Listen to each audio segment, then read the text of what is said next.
जय श्री कृष्णा दोस्तों, मैं हूं नरेंद्र अग्रवाल और आप देख रहे हैं नरेंद्र अग्रवाल यूट्यूब चैनल। तो दोस्तों, भारत परम शक्ति ईश्वर में आस्था रखने वाला देश है, चमत्कारों को मानने वाला देश है। इसका कारण यह है कि यहाँ हर स्थान पर कोई ना कोई चमत्कारी स्थान मौजूद हैं और कुछ स्थान तो ऐसे हैं जिसे विज्ञान भी आज तक समझ नहीं पाया है कि आखिर ऐसा क्यों हो रहा है। और यही चमत्कार ईश्वर के अस्तित्व को मानने के लिए हमें और विज्ञान को भी मजबूर करता है। आज इस वीडियो में हम भारत के कुछ चमत्कारी पवित्र कुंडों की जानकारी शेयर करने जा रहे हैं, जिनका जल बहुत ही पवित्र माना जाता है, चमत्कारी माना जाता है।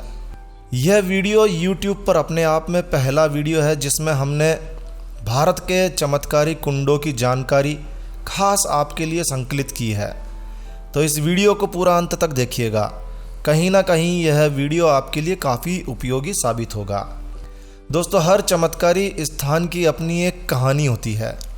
इस वीडियो में हम आपको बताएंगे कि किस कुंड की क्या खासियत है और इसके पीछे की क्या कहानी है। तो आइए शुरू करते हैं।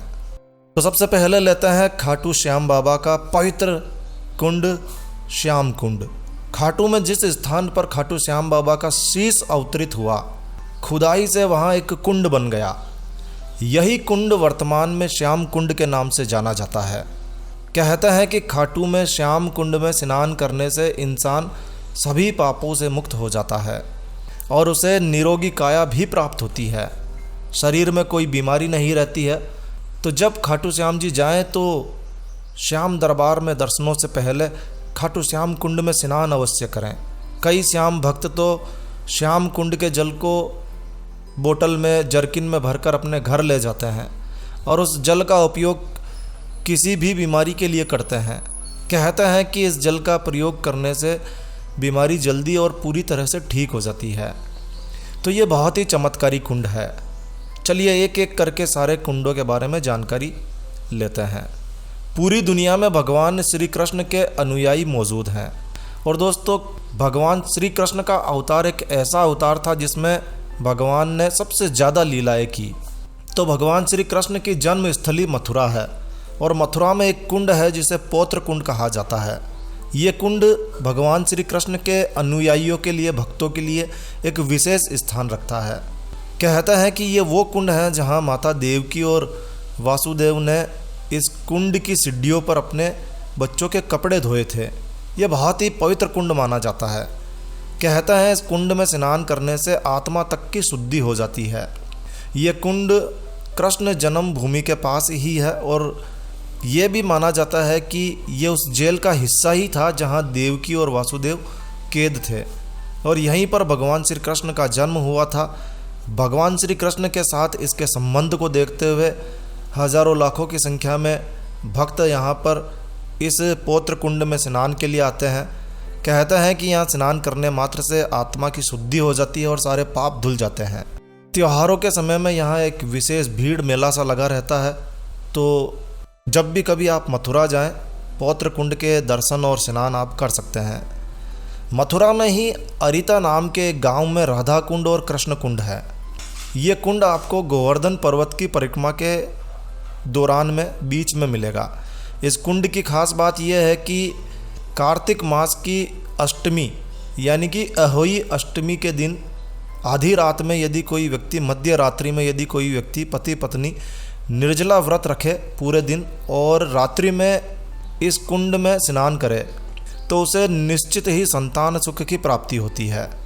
यही कारण है कि यहाँ निसंतान दंपति काफ़ी संख्या में, यहाँ भारी संख्या में यहाँ स्नान के लिए आते हैं और उनकी गोद, सूनी गोद भर भी जाती है, जिससे आस्था का ये चक्र लगातार बढ़ता ही जा रहा है। कहते हैं कि श्री कृष्ण ने यहाँ अपनी बांसुरी से एक छोटा सा कुंड खोदा था और उसी कुंड को कृष्ण कुंड के नाम से जाना जाता है।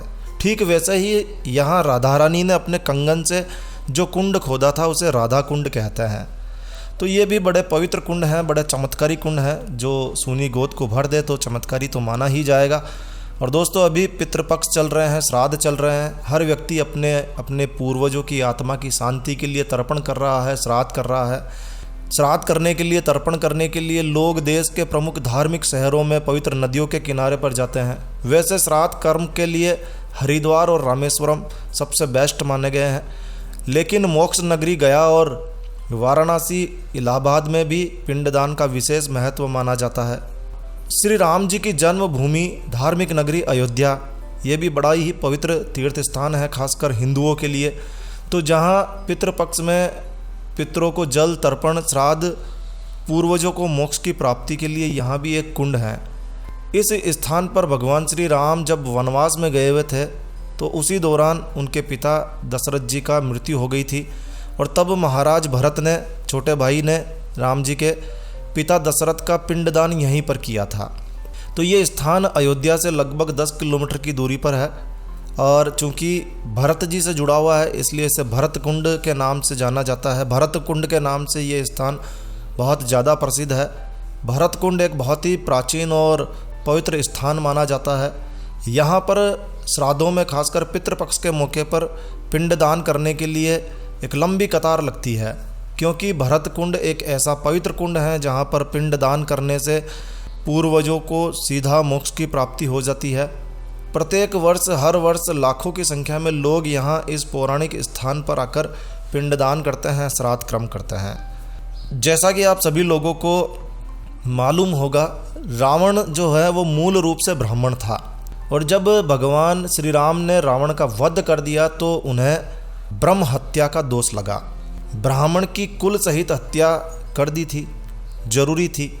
तो ब्राह्मण की कुल सहित हत्या के पाप को मिटाने के लिए भगवान श्री राम ब्रह्म हत्या हरण तीर्थ सरोवर में स्नान करने के लिए गए थे। इस सरोवर के संबंध में शिव पुराण में वर्णन मिलता है। माता पार्वती को साथ लेकर एक बार भोलेनाथ एकांत की खोज में निकले। विहार करते करते वो एक जंगल में जा पहुँचे, और जंगल में उन्हें ये स्थान ठीक लगा, अच्छा लगा, चारों ओर फूल वगैरह सुरमय स्थान लगा, तो वो वहीं पर बैठ गए कि यहीं तपस्या करेंगे। तो वहीं पर बैठकर जंगल में तपस्या करने लगे, और जब तपस्या करने लगे तो माता पार्वती को यहाँ प्यास लगाई, लेकिन जंगल में उन्हें दूर दूर तक कहीं पानी नज़र नहीं आया। तब माता पार्वती ने देवताओं से पानी के लिए निवेदन किया कि भाई पानी पिलाओ। तब सूर्य देवता एक कमंडल लेकर आए और वो जल माता पार्वती को दिया, कमंडल माता पार्वती को दिया। कहते हैं कि सूर्य के द्वारा दिए गए जल को देवी पार्वती ने अच्छी तरह से पी लिया। वो जब तृप्त हो गई तो बचे हुए जल को उन्होंने जमीन पर गिरा दिया। इस तेजस्वी पवित्र जल से वहाँ एक कुंड का निर्माण हो गया, और वहाँ से जाते समय भगवान शंकर ने इस स्थान का नाम प्रभास्कर रख दिया। समय बीतता चला गया, काल पर काल बीतते रहे, और द्वापर काल आ गया। एक दिन ब्रह्मा जी अपने पापों से मुक्त होने के लिए यहीं पर माता पार्वती द्वारा प्रकट किए गए इस तीर्थ स्थान पर आकर स्नान करके गए, और वो अपने समस्त पापों से मुक्त हुए। तभी इस तीर्थ का नाम ब्रह्म क्षेत्र पड़ गया, और तभी से यहाँ पर मान्यता चली आ रही है कि जो भी व्यक्ति इस स्थान पर आकर स्नान करेगा तो वो पापों से मुक्त हो जाएगा। तो ये तो इसकी पौराणिक कहानी है। फिर से चलते हैं रामायण काल में। तो जब त्रेता युग आया तो मर्यादा पुरुषोत्तम भगवान श्री राम ने रावण का वध कर दिया, तो उन्हें ब्रह्म हत्या का पाप लग गया। तो जब श्री राम जी अयोध्या आए तो उनके गुरु ने उनसे कहा कि आप पर ब्रह्म हत्या का पाप लगा हुआ है, और आप इस ब्रह्म हत्या के पाप से मुक्त होने के लिए इस फला जगह पर जाएं, इस तीर्थ पर जाएं और वहाँ जाकर स्नान करें। तो यह भी मान्यता है कि यहाँ पर श्री राम जी स्नान करने के लिए आए और उन्हें ब्रह्म हत्या के पाप से मुक्ति मिली।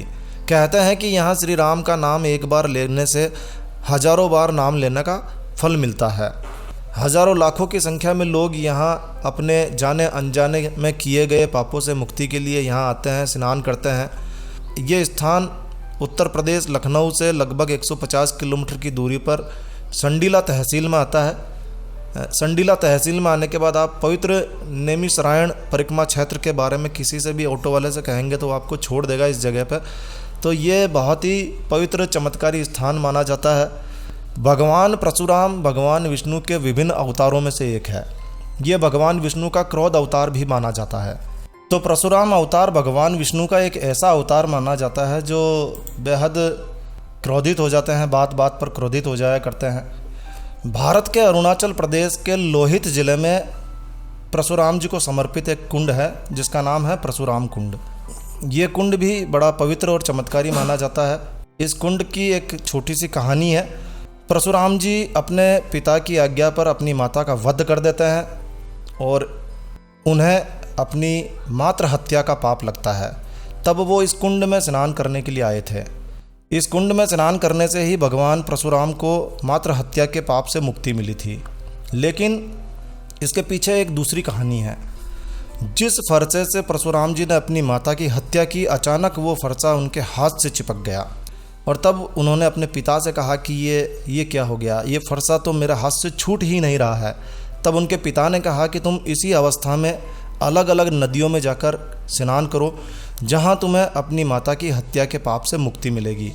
परशुराम जी वो फरसा हाथ में लेकर जगह जगह कई स्थानों पर, कई देव स्थानों पर जाकर उन्होंने स्नान किया, लेकिन कहीं भी उनका उस फरसे से मुक्ति नहीं मिली। और अंत में जब परशुराम जी लोहित स्थित इस कुंड में स्नान करने गए तो उनका फरसा हाथ से अलग होकर उसी कुंड में गिर गया। वहीं बाद में इस कुंड का नाम परशुराम कुंड हो गया। ये बड़ा ही पवित्र कुंड है। यह स्थान अरुणाचल प्रदेश के लोहित जिले के उत्तर पूर्व दिशा में 24 किलोमीटर की दूरी पर स्थित है। और मकर संक्रांति के अवसर पर परशुराम कुंड में डुबकी लगाने का बहुत ज़्यादा महत्व माना जाता है। कहते हैं कि एक डुबकी लगाने से ही सारे पाप नष्ट हो जाते हैं। यही कारण है कि देश विदेश से हजारों तीर्थयात्री हर वर्ष मकर संक्रांति के दिन यहाँ पर इस कुंड में स्नान करने के लिए आते हैं। खासकर भारत के अलावा नेपाल और भूटान से यहाँ काफ़ी संख्या में भक्त आकर डुबकी लगाते हैं। ऐसा ही एक कुंड है बिहार में। बिहार की राजधानी पटना के पास में राजगीर जल कुंड है। ये कुंड भी देश के पवित्र कुंडों में एक माना जाता है। पौराणिक कथाओं के अनुसार यहाँ पर भगवान ब्रह्मा जी के मानस पुत्र राजा बसु ने एक यज्ञ का आयोजन किया था और इस यज्ञ में भाग लेने के लिए बहुत सारे देवी देवता भी आए हुए थे। तो जो देवी देवता यहाँ आए हुए थे वो यज्ञ में भाग लेने से पहले उन्होंने इस कुंड में स्नान करने की कोशिश की, क्योंकि ये एक ही कुंड था तो बहुत परेशानी हो रही थी। तब ब्रह्मा जी ने यहाँ 22 कुंड और 52 जल धाराओं का निर्माण किया। वैभारगिरी पर्वत की सीढ़ियों पर मंदिर के बीच में गर्म जल के कई झरने हैं, जहाँ सप्तकर्णी गुफाओं से जल आता है। और ऐसा माना जाता है कि यहाँ राजगीर कुंड में स्नान करने से कई प्रकार के रोग दूर हो जाते हैं। तो ये भी बड़ा पवित्र और चमत्कारी स्थान माना जाता है। अगला कुंड है शिव कुंड। शिव कुंड भारत के सबसे पवित्र कुंडों में से एक माना जाता है। इस कुंड की खास बात यह है कि इस कुंड में स्नान करने से त्वचा से जुड़े सारे रोग ठीक हो जाते हैं। जी हाँ, यदि आप चर्म रोगों से परेशान हैं, स्किन डिजीज से परेशान हैं, तो आप शिव कुंड में स्नान करके ज़रूर आइए। इस कुंड के चमत्कार को वैज्ञानिकों ने भी माना है, लेकिन उनका कहना है कि प्राकृतिक रूप से आने वाला गर्म पानी जो गंधक से युक्त है उसके कारण से त्वचा के रोग ठीक हो जाते हैं। खैर जो भी हो, अपने आप में ये एक चमत्कार ही है। महाशिवरात्रि पर शिव कुंड में यहाँ भक्तों का एक मेला लगता है। वहीं मकर संक्रांति के अवसर पर भी यहाँ लोग हजारों की संख्या में स्नान के लिए आते हैं। और आम दिनों की तो बात ही कुछ अलग है। आम दिनों में भी इस कुंड में स्नान के लिए लाइनें लगती ही है। तो शिव कुंड कहाँ है? शिव कुंड गुड़गांव जिला मुख्यालय से 25 किलोमीटर की दूरी पर एक छोटा सा गांव है, कस्बा है, जो सोहना नाम से जाना जाता है। तो सोहना गांव में स्थित है। इस कुंड के पानी से नहाने से असाध्य रोग भी ठीक हो जाते हैं, ऐसा यहाँ के लोगों का कहना है। तो सोहना कस्बा जो है वो काफ़ी प्रसिद्ध है। उस जगह पर आप जब जाएंगे तो आसानी से आप जा पाएंगे। इस शिव कुंड में हरियाणा, दिल्ली, राजस्थान, यूपी, मध्य प्रदेश, उत्तरांचल, ये सारे ऐसे प्रदेश हैं जो आसपास के प्रदेश हैं जहाँ से लोग स्नान के लिए आते हैं। और यहाँ पर आपको गर्म पानी मिलेगा नहाने के लिए इस कुंड में, जो अपने आप ही आगे से गर्म आता है। इस गर्म पानी को त्वचा रोगों के लिए रामबाण बताते हैं। यदि आप सर्दी में यहाँ जाते हैं तो आपको गर्म पानी का आनंद तो आना ही है, तो आप भी जा सकते हैं। इसके अलावा और भी बहुत सारे चमत्कारी कुंड हैं और वीडियो तो बड़ा से बड़ा, लंबे से लंबा होता जा रहा है। इतने ही कुंड काफ़ी हैं। यदि इतने कुंडों के भी आप दर्शन कर लेंगे तो धन्य हो जाएंगे। तो बस इस वीडियो को यहीं विराम देते हैं दोस्तों। यह वीडियो, यह जानकारी आपको कैसी लगी कमेंट करके हमें ज़रूर बताएं। यदि आपको यह वीडियो, यह जानकारी अच्छी लगी हो, यूज़फुल लगी हो तो कृपया लाइक के बटन पर ज़रूर क्लिक कीजिए। और यदि आपने हमारा ये चैनल सब्सक्राइब नहीं किया हुआ है तो कृपया चैनल सब्सक्राइब कर लीजिए, क्योंकि इस चैनल पर हम लेकर आते हैं आपके लिए तरह तरह की धार्मिक जानकारियाँ, होम रेमेडीज, होम टिप्स और टेक्निकल नॉलेज। तो सब्सक्राइब करने पर आपको हमारे नए वीडियोस की अपलोड्स लगातार निरंतर मिलती रहेगी। तो अभी सब्सक्राइब के लाल बटन पर क्लिक करके चैनल सब्सक्राइब कर लीजिए। तो एक नया वीडियो, एक नई जानकारी लेकर मैं आपका दोस्त नरेंद्र अग्रवाल फिर मिलूंगा। तब तक के लिए stay healthy, stay happy. Thank you for watching my video. Thanks. जय श्री राम, जय हनुमान।